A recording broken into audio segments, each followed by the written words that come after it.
The Property Bulletin by London Property, the home of superprime. Prenups used to be reserved for celebrities or the ultra-wealthy with generational fortunes. But in London's wealthiest enclaves, and increasingly beyond, young professionals, entrepreneurs and creatives are signing them before they've even built their wealth. Why? Because property prices, start-up valuations and inheritance taxes are only getting tougher. And this new generation is thinking ahead, protecting tomorrow's assets today. Lawyers say prenups are losing their stigma. Younger couples see them as fair, transparent and a way to avoid ugly disputes later. In fact, 3/4 of couples aged 25 to 34 in one survey had a prenup, compared with just 11% of those over 55.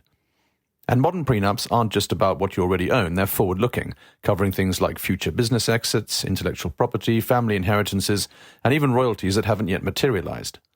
For founders and creatives, a prenup now feels as essential as a shareholders' agreement or an IP contract, but it's not all one-sided.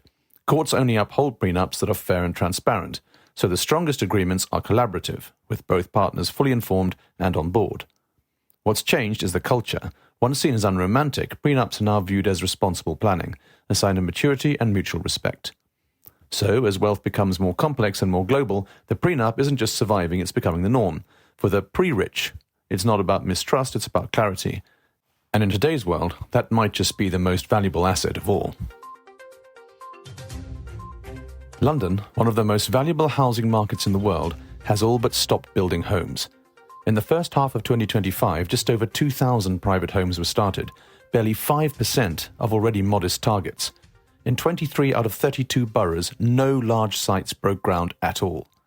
So what went wrong? At the centre of it all is a new body called the Building Safety Regulator. Since 2024, its approval has been required for tall buildings. The problem? It's overwhelmed, rejecting around 70% of applications, compared to the usual 10 to 15% under the normal planning system. For developers, that means costly delays, endless paperwork, and projects that simply don't get off the ground. Then there's the infamous second staircase rule. Tall buildings must now have 2 staircases. The government's own analysis admits the costs outweigh the safety benefits nearly 300 to 1.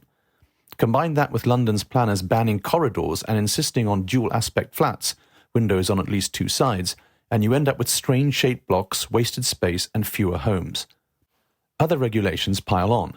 Leasehold reform has made investors wary, because freeholds can now be seized below market value.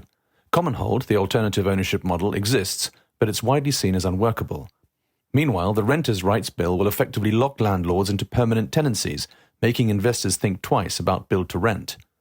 And there's more. A proposed landfill tax hike could add more than £20,000 to the cost of building each home, especially in London, where deep basements and tall towers mean more excavation.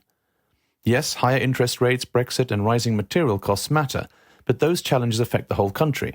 The fact that London, the place where floor space is most valuable, has collapsed, while other regions keep building, is damning evidence that regulation is the main culprit.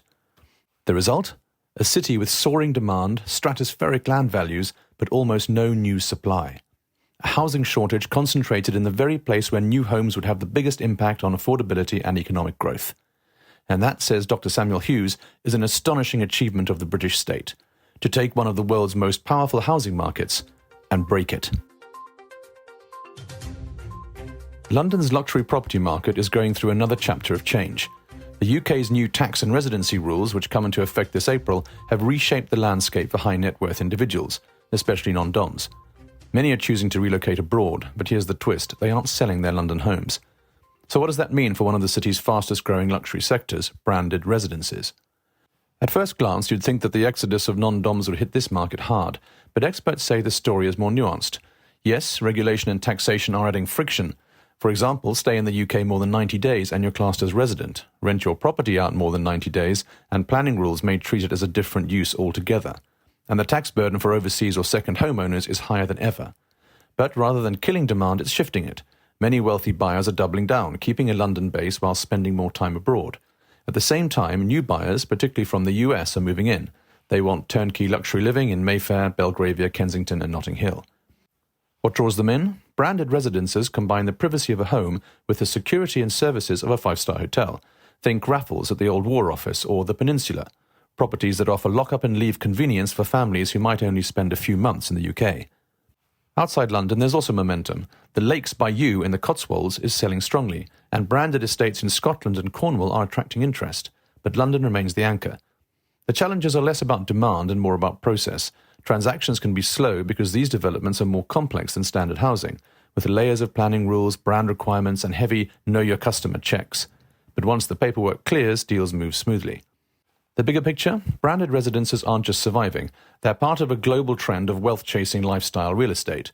Sovereign wealth funds, private equity, and institutional investors are all putting money into this space. So while some non-doms may be moving out, they aren't cashing out. And with new international buyers arriving, branded residences in London and beyond remain firmly in demand. Big news in the world of property tech. PEXA, the digital property exchange platform, has just hit a major milestone, processing over £200 million in UK remortgage transactions. So what exactly is PEXA? Originally developed in Australia, it's a secure online platform that allows banks, lawyers and conveyancers to complete property transactions digitally, cutting out piles of paperwork, reducing errors and speeding up the process that's often slow and frustrating in the UK. The pace of growth here has been striking.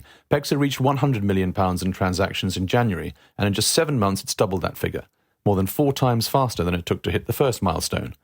It's a clear sign of how quickly the UK market is embracing digital solutions in a sector long bogged down by outdated systems. One of the big names coming on board is NatWest, the first top 10 UK lender to begin integrating PEXA for remortgages.